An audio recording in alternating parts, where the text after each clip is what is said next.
Bus ಇಷ್ಟೊತ್ತವರೆಗೂ weight ಮಾಡ್ತಾ ಇದ್ದೀನಿ, ಬಸ್ಸೇ ಬರ್ತಾ ಇಲ್ವಲ್ಲ, ಇಷ್ಟೊತ್ತಿನ ವೆಯ್ಟ್ ಮಾಡ್ತಾ ಇದ್ದೀನಿ. ಅಯ್ಯೋ, ಹಾಯ್ ಸ್ವೀಟಿ, ಎಷ್ಟೊತ್ತಾಯ್ತು ಬಂದು? ಅವಾಗಲೇ ಬಂದ? ಆವಾಗಲೇ ಬಂದೆ ಜೂಲಿ, ಇನ್ನೂ ಬಸ್ ಬರ್ತಾನೇ ಇಲ್ಲ. ವೆಯ್ಟ್ ಮಾಡಿ ಸಾಕಾಯಿತು. ಕಾಲೇಜಿಗೆ ಬೇರೆ ಟೈಮ್ ಆಗ್ತಿದೆ. ಇವಾಗ ಬಂದಿರೋ ಹೊಸ ಪ್ರಿನ್ಸಿಪಲ್ ಬೇರೆ ಸರಿ ಇಲ್ಲ. ಏನು ಮಾಡ್ತಾರೋ ಏನೋ ಅಂತ ಭಯ ಆಗ್ಬಿಟ್ಟಿದೆ. ಅಯ್ಯೋ ಹೌದಲ್ವಾ ಸ್ವೀಟಿ, ನಾನು ಇವತ್ತು ತುಂಬ ಲೇಟ್ ಆಗೋಯ್ತು. ನೋಡೋಣ ಬಸ್ ಇವಾಗ ಬರ್ಬೋದೇನೋ.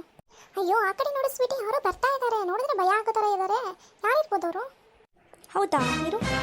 ಯಾರದು ಜೂಲಿ? ನನಗೂ ಗೊತ್ತಿಲ್ಲಲ್ಲ, ಯಾರಿರ್ಬೋದು? ಓ ಸ್ವೀಟಿ, ಇವ್ರು ಹೊಸ ಪ್ರಿನ್ಸಿಪಲ್ ಅಲ್ವಾ? ನೋಡು, ಕರೆಕ್ಟಾಗಿ ನೋಡು. ನನಗೇನು ಭಯ ಆಗ್ತಿದೆ, ಏನು ಹೇಳ್ತಾರೋ ಏನೋ. ಇಲ್ಲೇ ಲೇಟ್ ಬೇರೆ ಆಗೋಯ್ತು. ಅಯ್ಯೋ ದೇವ್ರೆ. ಅಯ್ಯೋ ಹೌದಲ್ವಾ ಜೂಲಿ, ಕರೆಕ್ಟು. ಏನ್ರಮ್ಮ ಮಾಡ್ತಿದ್ದೀರಾ ಇಲ್ಲಿ ನಿಂತ್ಕೊಂಡು? ಕಾಲೇಜ್ ಟೈಮಿಂಗ್ಸ್ ಆಗಿದೆ, ಇನ್ನೂ ಇಲ್ಲೇ ನಿಂತ್ಕೊಂಡು ಏನು ಮಾಡ್ತಿದ್ದೀರಾ?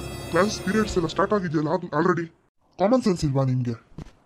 ಸರ್ ಇವತ್ತು ಬಸ್ ಲೇಟ್ ಆಗೋಯ್ತು, ನಾವು ಬೇಗನೆ ಬಂದೆ ಆ್ಯಕ್ಚುಲಿ. ಹೌದು ಸರ್, ಅವಾಗಲೇ ಬಂದ್ವಿ, ಇನ್ನೂ ಬಸ್ ಬಂದಿಲ್ಲ. ಓಕೆ, ಬೇಗ ಹೋಗಿ, ಲೇಟ್ ಆಗಿದೆ. ನಾನು ಎಲ್ಲೋ ಗಾಡಿ ಓಡಿಸ್ಕೊಂಡು ಬಂದು ನಿಂತ್ಕೊಂಡು ನೋಡಿದ್ದೀನಿ, ಇಲ್ಲಿ ನೀವಿದ್ದೀರಾ. ಹೋಗ್ಬೇಕು ತಾನೆ ಕಾಲೇಜ್ಗೆ, ಬೇಗ. ಸರ್ ಓಕೆ ಸರ್, ಆಯಿತು. ಹಬ್ಬ ಸದ್ಯ ಏನು ಹೇಳ್ದಲೇ ಹೋದ್ರು ಸರ್. ಅಷ್ಟು ಬೈದ್ಬಿಟ್ಟು ಹೋಗಿದ್ದಾರೆ, ನಿನ್ಗೆ ಏನು ಹೇಳ್ದಲೇ ಹೋದ್ರು ಅಂತ ಹೇಳ್ತೀಯಲ್ಲ ಸ್ವೀಟಿ. ಸ್ವೀಟಿ ಬಸ್ ಬಂತು, ಬಾಬಾ ಹೋಗೋಣ. Okay okay okay okay